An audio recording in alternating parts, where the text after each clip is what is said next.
교회가 세상지에 세상 물질로 세워지는 게 결코 아닙니다. 하나님의 은혜가 임하고 하나님의 은사가 임해야 성도가 성도되고 교회가 교회되는 거예요.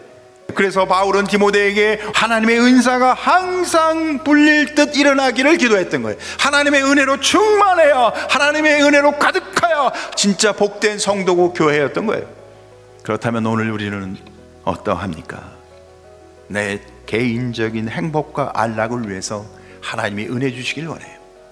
그런데 하나님은 내게 주시는 은혜를 통해서 어떻게 해요? 교회를, 하나님의 영광을, 하나님의 복음의 역사를 이루길 원하세요. 그러기에 두 번째, 은사는 어떻게 사용하느냐가 중요한 거예요. 오늘 성경 6절을 보니까 하나님의 은사를 다시 불릴 듯 일어나게 하게 위하여 기도하고 있는데, 바울이 이렇게 언급한 목적이 있어요. 디모데가 은사가 부족해서 이렇게 기도하는 게 아닙니다. 불꽃을 계속해서 보존하게 해서 그 은혜로 충만하게 해달라, 그런 의미인 거예요. 내 능력으로 하는 게 아니에요. 내 경험으로 하는 게 아니에요. 내 지식으로 하는 게 아니에요. 하나님의 은사가 불릴 듯 일어나기를 기도하라는 거예요. 그래서 온 교회가 이렇게 일어나면 어떻게 해요? 이곳이 천국이죠. 세 번째, 두려움은 하나님과의 관계에 대한 적신호입니다. 갑자기 왜 두려움 얘기를 할까요?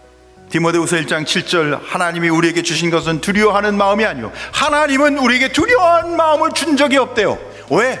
예수 그리스도를 믿는 자마다 그 안에 누가 계신다고요? 그 심령에 누가 계신다고요? 하나님이 함께 하신다고 성경은 기록하고 있어요. 시편 3편 6절, 천만인이 나를 애워싸 진친다 하여도 나는 두려워하지 아니하리로다. 시편 118편 6절, 여호와는 내 편이시라 내가 두려워하지 아니하리니 사람이 내게 어찌할까. 하나님을 신뢰하는 사람은, 하나님이 내 안에 계신 것을 믿고 믿음으로 살아가는 사람은 두려워할 수가 없는 겁니다. 사랑하는 성도 여러분, 우리도 다 두렵습니다. 그러나 나와 함께 하신 주님이 나를 담대케 하십니다. 내 안에 계신 성령 하나님이 우리를 강하고 승리케 하십니다. 우리의 마음에 찾아오는 두려움은 하나님에 대한 관계, 확신에 대한 결여로 생기는 것입니다.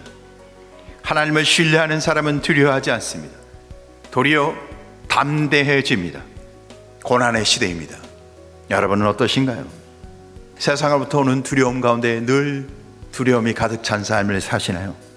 아니면 예수 그리스도를 나의 구주로 믿는 그 믿음으로 인하여 능력, 사랑, 절제 하나님이 주시는 마음으로 사시나요? 하늘의 신령한 은사, 하나님이 주시는 신령한 은사로 불붙는 능력, 사랑, 절제의 마음으로 여러분의 심령이 가득하여 하나님의 거룩한 백성 교회로 승리하길 주님의 이름으로 축원합니다.